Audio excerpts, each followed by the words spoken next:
এখন চট্টগ্রাম বোর্ডে বলেছে যে 588 ওয়াট ক্ষমতার একজন লোক 300 গ্রাম ভরের একটা ক্রিকেট বলকে 40 মিটার পার সেকেন্ড বেগে উপরের দিকে ছুঁড়ে মারলেন, অর্থাৎ নিক্ষিপ্ত বস্তু। তারপর 2 কিলোওয়াট ক্ষমতার একটি মোটর 20 সেকেন্ডে 100 কেজি ভরের একটি বস্তুকে 20 মিটার উচ্চতায় তুলতে পারে। তো দৃশ্যকল্প 1 থেকে কত উচ্চতায় ক্রিকেট বলটি বিভব শক্তি আর গতিশক্তির সমান হবে? তাহলে এটার ক্ষেত্রে আবার চলে আসি আগের মতোই। কি করব? প্রথমে ধরে নিব যে ভূমি থেকে এক্স উচ্চতায়, এটা হচ্ছে সর্বোচ্চ উচ্চতায় ক্রিকেট বলটা উঠে, আর এটা হচ্ছে ভূমি। আর এই ভূমি থেকে এক্স উচ্চতা, এই এক্স উচ্চতায় হচ্ছে ভূমি থেকে এক্স উচ্চতা, মানে এইটা এক্স, এই উচ্চতাটা হচ্ছে এক্স, এই উচ্চতায় হচ্ছে আমাদের বিভব শক্তি আর গতিশক্তির সমান হয়। তো এখন আমার যেটা করতে হবে, এই উচ্চতায় আমার বিভব শক্তি কত আর গতিশক্তি কত এটা বুঝতে হবে, এটা আমাকে বুঝতে হবে। তো এখন এই এক্স উচ্চতায় বিভব শক্তি কত হবে? এম জি এক্স, এটা হচ্ছে আমার ইপি, আর ইকে হচ্ছে আমার বিভব শক্তি হচ্ছে হাফ এম ভি স্কোয়ার। তো এখন এটা কিন্তু আমার নিক্ষিপ্ত বস্তুর ক্ষেত্রে ভি হচ্ছে half m u square minus 2 g h. তো এখন এই এইচ এর মানটা কি হবে? আমরা সাধারণত পরন্ত বস্তুর ক্ষেত্রে নিচে এইচ হিসাব করি, কিন্তু এটা নিক্ষিপ্ত বস্তু মানে উপরে যাচ্ছে। নিক্ষিপ্ত বস্তু উপরে গেলে বেগটা কোন দিকে কাজ করছে? এই যে উপরের দিকে। তাহলে বেগের মানটা তখন এইখানে এই সরণটা বা উচ্চতাটা হবে এই এক্স। তাহলে এটাও কি হচ্ছে? এক্স হচ্ছে এক্স। তাহলে এখন এই এক্স এর মানটা কি আসবে? এক্স এর মানটা আসবে হচ্ছে এটা half m times u square minus 2 জি এক্স। আর ইউ স্কোয়ারের মানটা আমরা জানি না, এখন আমরা জানি না, ঠিক আছে? তো এখন ধরা গেল যে আমরা জানি না, কিন্তু আমরা কিন্তু জানি আসলে, কারণ এটা 40 মিটার পার সেকেন্ড বেগে উপরে গিয়েছে, তাহলে ইউ স্কোয়ারের মান জানি। কিন্তু আপাতত ইউ স্কোয়ারের মান বসানোর দরকার নেই, আমরা অন্য একটা কাজ করব। তো v square is equal to you square minus 2 G x, এটা বের করলাম। এখন আমার প্রশ্নে বলে দিয়েছে যে বিভব শক্তি আর গতিশক্তির সমান হবে, তার মানে ইপি ইজ ইকুয়াল টু ইকে। তো এটা হয়। তো এখন এই ইপির মানটা এসেছে হচ্ছে এম জি এক্স, আর এটা হচ্ছে ইকের মান হচ্ছে হাফ এম ভি স্কোয়ার, মানে হচ্ছে half m times u square minus 2 জি এক্স। তাইলে এখন এই যে এম কাটা, আর এই যে হাফ ছিল, এই হাফটাই পাশে নিয়ে গেলে 2 জি X is equal to you square minus 2 G x. তাইলে এটা কি হয়ে যাচ্ছে? 4 G X is equal to you square, এটাই পাশে নিয়ে গেলে 4 G X is equal to you square, তাই না? তাহলে এখন এইখান থেকে আমরা বলতে পারি যে x is equal to you square divided by 4 g. তাহলে এই জায়গা থেকে এখন আমি ইউ স্কোয়ারের মানটা বসিয়ে দিচ্ছি 40 স্কোয়ার ডিভাইডেড বাই 4 টাইমস 9.8। ওকে, তারপরে 40 স্কোয়ার হচ্ছে 1600 আসবে, আর 9.8 টাইমস 4 হচ্ছে 39.2, আর ভাগ করার পরে উত্তর আসবে 40.82 মিটার। এটা হচ্ছে আমার এক্স এর মান, এক্স এর ভ্যালু আসতেছে 40.82 মিটার। আর এটা হচ্ছে ভূমি থেকে উচ্চতা। যদি বলতো যে উপর থেকে কত নিচে, তাইলে তখন আমার টোটাল উচ্চতা থেকে এটা বিয়োগ করে দিতে হতো। আপাতত ভূমি থেকে বলেছে, তাই ভূমি থেকে হিসাবটা করলাম। আচ্ছা, তাইলে 50 মিটার উচ্চতায় গতিশক্তি আর বিভব শক্তির মধ্যে এই যে 50 মিটার যেটা, আচ্ছা তাহলে আমরা দেখতে পেলাম যে এক্স হচ্ছে 40.82, অর্থাৎ 40.82 মিটার হলে আমার বস্তু যে গতিশক্তি আর বিভব শক্তি দুটোই সমান হবে। এখন ঘ নং প্রশ্নে আমাকে বলেছে যে দৃশ্যকল্প 2 মোটরের কর্মদক্ষতা নির্ণয়ের মাধ্যমে শক্তি অপচয় পরিমাণ আর এই প্রক্রিয়াটা ব্যাখ্যা করতে। তো এখন এই ঘতে প্রথমে আমাকে যেটা তথ্যগুলো দিয়েছে, প্রথমে আমাকে মোটরের ক্ষমতা বলেছে হচ্ছে 2 কিলোওয়াট, এটা হচ্ছে ক্ষমতা হচ্ছে পি ইনপুট যেটা দিচ্ছি।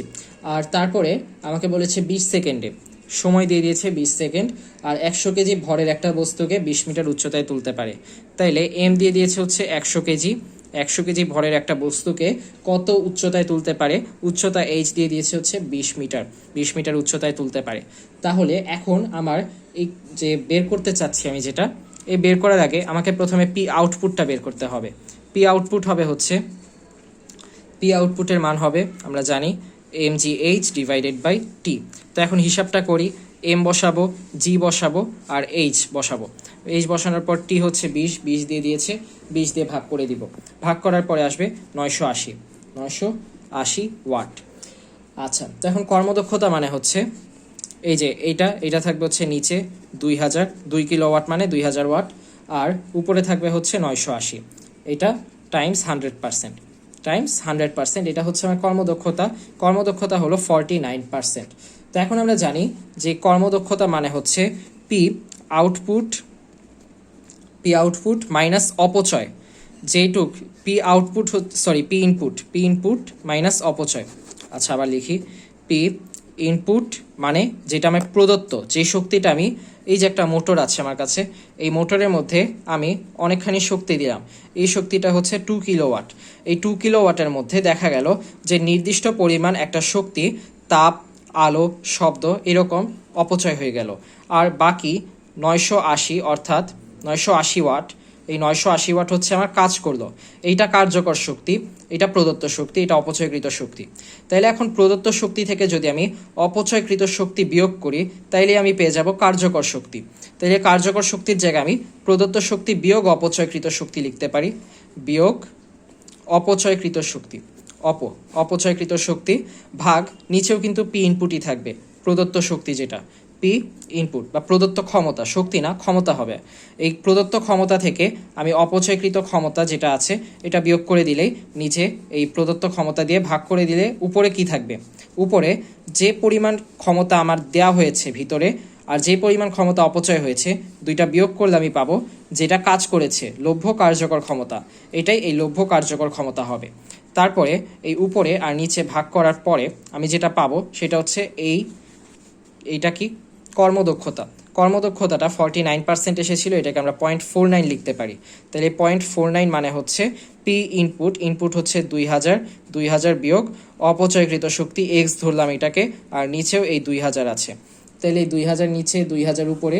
তাহলে এখন এটাকে আমরা এভাবে লিখতে পারি যে এটাকে 2000 উপরে মাইনাস এক্স ডিভাইডেড বাই 2000, এইটাকে আমরা লিখতে পারি 2000 divided by 2000 minus x divided by 2000, তাই না? তাইলে এখন এই 2000 কাটা, 1 minus x divided by 2000, 1 minus x divided by 2000 এভাবে লেখা যায়। তাইলে এইটার মান হচ্ছে 0.49।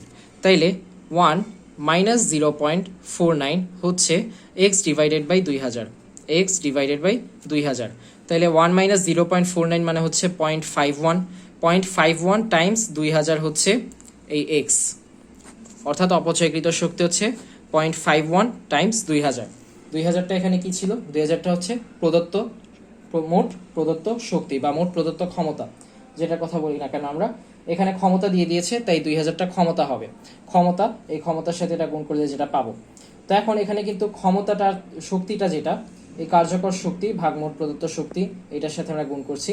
তো এখন এই শক্তিটার ক্ষেত্রে আমরা লভ্য কার্যকর ক্ষমতা বের করেছিলাম প্রথমে, ওইখান থেকে আমরা প্রদত্ত ক্ষমতা দিয়ে ভাগ করেছি এটাকে। তারপর আমরা কি পেয়েছি, তারপর আমরা পেয়েছি হচ্ছে কর্মদক্ষতা। এই কর্মদক্ষতা হচ্ছে 49% ছিল কর্মদক্ষতাটায়। এরপর কর্মদক্ষতা ব্যবহার করে আমরা কি করেছি, এই কর্মদক্ষতা বের করে আমরা মোট প্রদত্ত শক্তি বের করেছি। মোট প্রদত্ত শক্তি যদি বের করে থাকি, মোট প্রদত্ত শক্তি আসবে হচ্ছে 20,000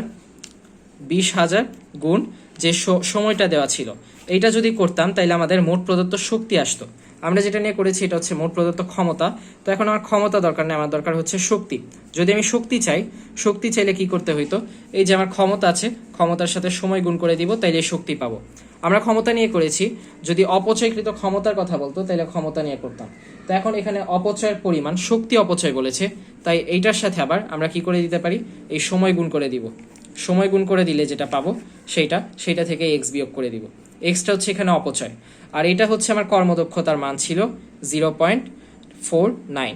তাইলে এখন এই 0.49 এখানে আছে, এরপর এই যে এটার সাথে এটা গুণ করে দিব, গুণ করার পরে এই টোটালটা থেকে এইটা আবার বিয়োগ করে দিব, তাইলে এক্স এর মানটা পেয়ে যাব।